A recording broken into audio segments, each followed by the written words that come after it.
So, you want to make a change. I don't know your circumstances. I don't know what change you want to make, whether it's big or small, or if it's trivial, or if it's paramount. All I can do is wish for you that it's a change for the better and that it works. You know, maybe you want to get up an hour earlier. Maybe you want to quit bad habits. Maybe you want to drink more water, meditate more, run more, exercise, get out of the house, spend less time on the computer or phone or social media. Maybe you want to repair your relationship with your dog after you lied to him. But it hasn't happened yet. You're waiting for the right spark, the right moment, the right motivational thing that says it's time to change and this is how to do it properly. Or maybe change is happening to you. Maybe there's circumstances outside of your control where change is inevitable and you have to adapt. And you want assurance that you're going to be the same you on the other side. Well, here's the bad news. I can't give that to you. I don't know your life. I don't know what changes you want to make, what story you have. But the good news is whatever I have to offer, you don't need it. I'm going to talk about change as nature changes. I'm going to talk about the nature of change. But the greatest resource in making positive changes in your life is you. The magic of change was in you all along.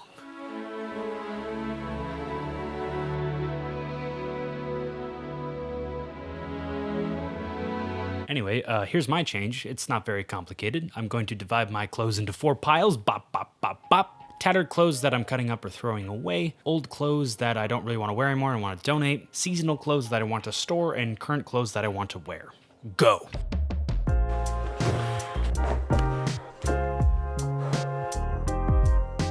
The first step in recognizing what has to change is understanding where you are and which direction you're headed. Where are you emotionally? What choices are you making? Are you in a healthy environment and state of mind where you can be making clear decisions about your life? Are your needs met? Are you okay? This is where talking to someone helps a lot, someone you trust. Or better yet, maybe a professional who can help you work with your changes in context with your life. Which brings us to the importance of therapy. And a perfect segue to BetterHelp, who I'm thrilled to say is sponsoring this video. There are so many good reasons to seek out therapy. Maybe you're trying to manage some stress in your life or develop healthier habits. Maybe you're trying to grow in your personal life or just want to talk to someone that can help. I think a huge hurdle with accepting professional help for the first time is the fear of admitting that something is wrong and that you need help. First of all, asking for help is a strength, not weakness, because that takes a lot of courage. And second, you don't have to have a clinical mental health issue to get the benefits from therapy. BetterHelp is a platform where therapists and their clients can communicate effectively and get the most out of therapy. I love their questionnaire. It's the first thing you see on the site, and it really narrows down the search to what your goals are and what your expectations are for your therapist. Even down to how tough or lenient you want your therapist to be, or if you want other resources like habit trackers and worksheets and more. There's a variety of tools to help you, like a reflection journal, group conversations, and of course the one-on-one sessions with qualified experts. BetterHelp takes great care in ensuring that their therapists are competent, compassionate, and a great fit for you. But no therapy service in the world is better than its therapists. That's where the therapy happens, between you and the professional there to help. So if the first therapist doesn't feel like the right fit, then by all means, you can switch with someone else until you find somebody that you really connect with. There are many professionals there to help on the platform. For any reason in the world these days of why you might need to talk to someone, if you think you can benefit from a therapy session, click on the link in the description or visit betterhelp.com/Takeback, Tedkutina, to get 10% off your first month of therapy. You are loved and you deserve help. All you have to do is ask. So thank you for being here, and thank you to BetterHelp for sponsoring this video.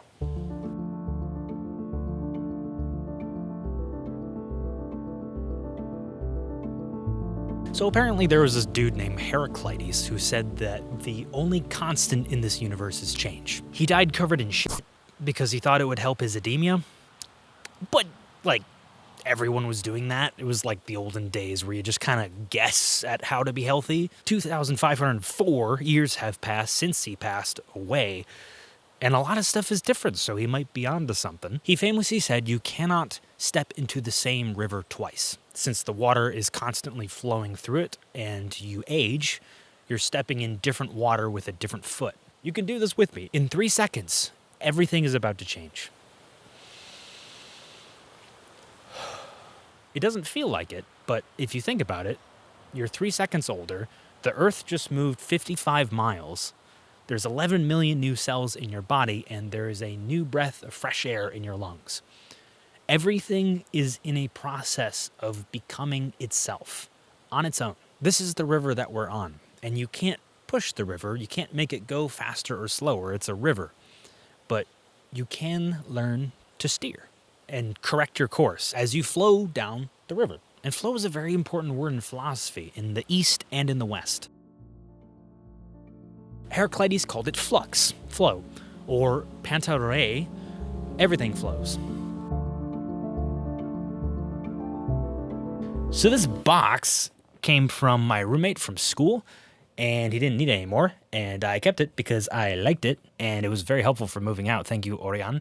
This was just in my basement with old clothes that I hadn't worn in a while. So old that I'm gonna start looking through this stuff, and I'm gonna start thinking, the last time I wore this gray sweater or these pants, and I wonder what the version of me at the time wearing that shirt would think of me right now. I wonder if they would be proud.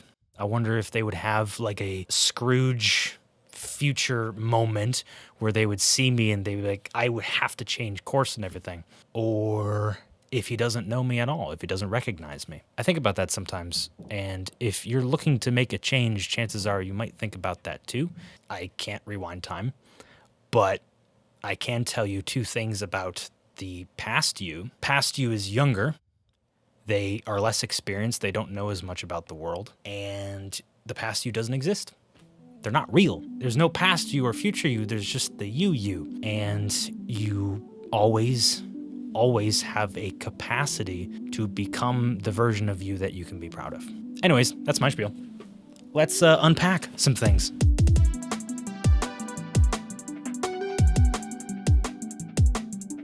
Exhibit A, tropical orange shirt that my Aunt Julie got me, who loves watching me make all these videos and loves everything that I'm doing. Thank you so much for this shirt. I wish I could find the right fit for it and wish I had the confidence to pull it off. Hopefully next summer. Funny story about this shirt. It's a pretty generic one. I guess I liked it because it had space on it, but I wore it to class one day and our astronomy professor pointed at me and said, "You shop at Macy's?" And I'm like, "What?" And he started unbuttoning his shirt.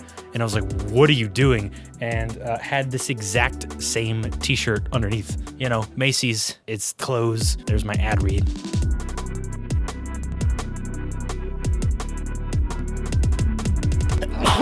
Everything is sorted. It doesn't look like it. It looks like an absolute mess. But the stuff on the right is getting tossed. I've wondered, how do you actually get rid of this stuff? Do you just throw that stuff in the trash? It seems like an awful waste. There's a bag. Kiss me. I'm trashy. It's actually called the Takeback Bag.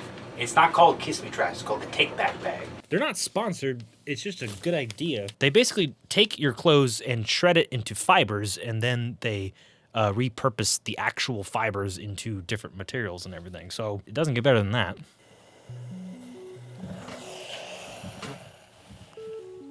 The guy who died covered in shit also came up with the word logos, which is the logic and reasoning in an argument, or at least that's the term that we use these days. The way he was using it, it was more of the link between our words and nature or reality or what things are. Everyone has their own logos, their own reasoning for doing things in the world, and that reasoning is shaped by how you grew up. It's shaped by what you want, what privileges you have or don't have, all of the baggage you have accumulated in this world. Our brains are very, very good at making these little rational arguments. A lot of changes that we want to implement, we come up with a reason for why it's impossible or why we just haven't got around to it yet. But that's what rationalization is. It's not an aid to truth. Having your own logos, which isn't just your logic, but it's your word to world fit. The things that you say you're going to do they line up with reality? If they don't, are you honest about that? Your logos provides an incredible amount of internal consistency in a changing world.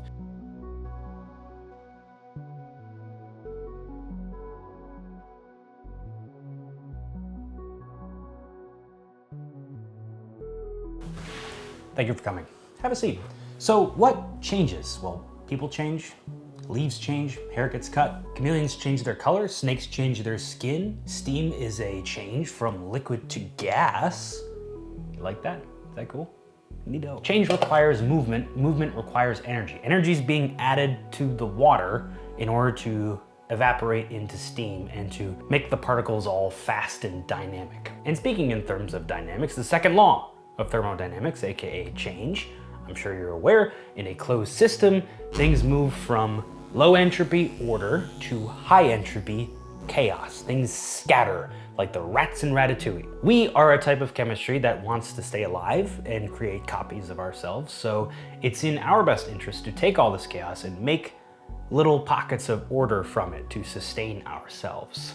Lines, rectangles. But nature erodes that. A messy house, according to the laws of thermodynamics, gets more and more disorganized by default over time. We have to put in energy, and we mean literally physical, mental energy and effort to assemble it back into order. So if you feel bad that change hasn't happened yet, just remember it takes an incredible amount of energy and effort to overcome the current patterns that you have. That's why your brain takes like 30 days to overcome old patterns to create new habits and build lasting change. Did somebody say habits?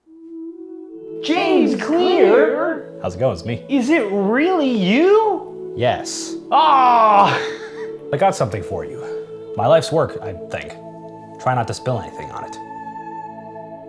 YouTube actually sends you this book after you hit 15K. It's really weird. They just deliver it to you in the mail with like no instructions or anything. You just kind of read it and by default just like start bringing it up in a YouTube video. I'm kidding. Okay, yes, if you want to build a healthy habit, you should incorporate it into your identity. If someone hands you a cigarette, you're trying to quit smoking, don't tell them I'm trying to quit smoking. You say, I'm not a smoker. Yes, you should tie a pleasurable activity that you're used to a habit that you're trying to build, like having a cup of coffee whenever you're writing or something like that. Yes, we should find work that we feel good about doing in the world. Yes, this book slaps. If all of this sounds like new information, then yes, by all means, just read this book. There's everything you need to know about habits. I don't need to be the 1000th person on the internet to talk about it. And if you go to the productivity side of YouTube, there's a lot of channels that have step-by-step tips and tricks to help you get more done. Because we all want to get more done, right? Right? Right?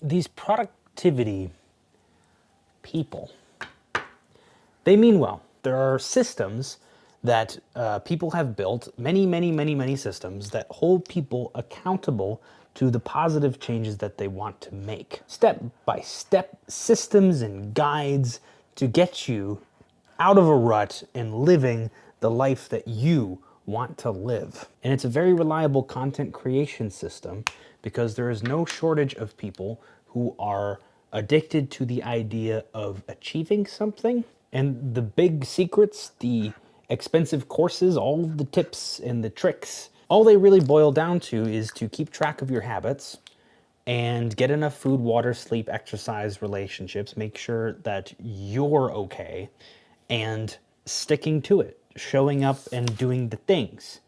You gotta do the things. A productivity system is this sort of perfect mathematical thing where things are either done or they're not. But we're humans. We're very flawed. We're inconsistent. We're emotional. We need food, water, sleep. And for an infinitesimal number of reasons, we don't stick to it, and the more productive leave the less productive behind. This is why every productivity video in the world boils down to you gotta do the thing. We have a system to help you do the thing very well, but if you don't do the thing, it's not going to work. Doing the thing is not easy. You're a human. There are things, frogs, that you don't want to eat. And guess what? When you finally do all the things, there's always going to be, oh, just one more thing. Just one more thing. You're never going to get to a point where you're sitting on a mountain of things and be like, I'm done. So in the process of changing and improving yourself and trying to get more done and trying to be healthier and trying to be a better person and trying to throw away the shackles of your past life in order to change for the better and become this new you where you're suddenly younger, a lot older, a lot smarter, a lot more attractive, a lot thinner, a lot, more athletic, more social, more confident, more this, more that. You're gonna sit down at the end of the day, you're gonna say, what next? And you're going to have another checklist in front of you. And if you're not careful, your entire life will be a series of checklists, most of them unchecked. So not to be cliche of like, oh, it's about the journey, man. This is just what we talked about with Heraclitus. Your foot's gonna change and the river's gonna change as you take every single step. Instead of looking at the checklist as a list of things to accomplish, what if you thought about it like music, where the point of the music is not to get to the end of the song and to finish it. The point of the music is not to play the most amount of notes in the shortest amount of time. The point of music is to play and to listen.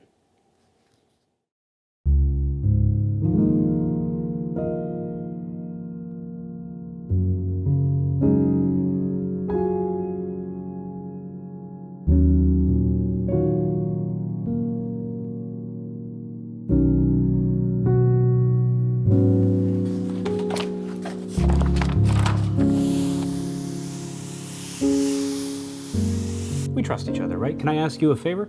I watched all the footage that I shot yesterday, and that wrinkly ass blue shirt, we're not gonna mention it at all, and everything's gonna be fine. Because I can't undo it. That haircut bit is live. This is the hair now. I can't do it again. But I have a crisp, clean fall, wonderful orange corduroy looking thing. We're ironing out the kinks, the wrinkles. There is wonderful work happening in this country. But I have to say, it's happening in spite of the dominant culture, not because of it. In 2013, Sir Ken Robinson gave one of the best TED Talks of all time. He dedicated a lot of his career to inspiring massive changes in our American approach to education. Many of the current policies are based on mechanistic conceptions of education. It's like education is an industrial process that can be improved just by having better data. If we fine-tune it well enough, if we just get it right, it'll all hum along perfectly into the future. It won't, and it never did. Education is not a mechanical system, it's a human system. The process of changing yourself and other people is a deeply human system. And just like any human system in the world, no matter how good it is, no matter if it's one person or if it's an entire society, there will always be people who want to follow the system and people who don't. There's a wonderful quote from Benjamin Franklin. There are three sorts of people in the world. Those who are immovable, people who don't get it, they don't want to get it, they're not going to do anything about it. There are people who are movable, people who see the need for change and are prepared to listen to it. And there are people who move. I would add a fourth one, people who have to move, because sometimes change happens in the world and people don't want to, but they have to in order to survive. So it's a Punnett square divided by people who move and people who want to or don't want to move. Let's be clear here, there's no moral or ethical superiority in any of these squares. People who don't move have a reason for it. There's incredible stability in holding your ground, holding your cards, and staying consistent. Sometimes people get addicted to the idea of change that will improve everything. Unbeknownst to them, if they had stayed in the same spot, they could have built on what they had. Maybe I'm just kind of venting my paralysis by analysis, but through the wind and the rain, the mountain sits. Unflinching, unmoving. So at an individual level, the smallest unit of society, the personal system that you have is only as good as your willingness to stick to it. At a larger scale, this is the tragedy of the commons that you read about in school. A societal system doesn't work if enough people decide to ignore it and do their own thing. How many times have you heard this in politics, in your community, or in anything else? We need to create lasting change. It's kind of the holy grail of politics, isn't it? Positive, lasting change. Change requires movement, movement requires energy, and a positive, huge, lasting change requires that enough people within the system are willing to move past their own self-interest and unwillingness to move and go kind of the right direction. Corruption grows in a human system or institution just like bad habits grow in a person. It's like a fractal, it's the same pattern, but at a colossal scale. Sometimes it's circumstances outside of our control. Sometimes we disagree on the path forward. It could be fear, it could be an incentive to act in our own self-interest, or even worse, just a disengagement. The system has failed enough people that they don't believe it's capable of anything. And if enough people don't respect the system, it stops working. I don't know about this. I don't know what we're doing here. This is live. Like, if I fuck this up, like, we're just, it's going in the video no matter what I put on this fucking paper. I'm going for like the, you know, the 90s squiggle? That's what I'm doing right now. Sometimes change happens whether we want it to or not. Back to the river, it only goes in one direction, and it's unwise to paddle up the opposite way. But are we completely powerless? No. Change for the better is a universal human struggle that requires constant engagement and participation. A changing society needs more of that, not less. Cornell West has some beautiful language about this, about being a participant instead of a spectator. That's really what it boils down to, doesn't it? I made a video kind of about this called The Creative Ecosystem. You don't have to watch it. I can sum it up in one word: participate. So, we've come to the end now. This was really rambly, I'm sorry. I'm just kind of going, I'm going, good luck with your change. It might not be easy, but you got this, and you will still be you on the other side. Actually, you're gonna be more you, because you're gonna become a person who has seen both sides, the before and the after. So you will learn, and you will become more of yourself, and I think that is a very exciting thing. Human life is inherently creative. It's why we all have different resumes. We create our lives, and we can recreate them. It's the common currency of being a human being.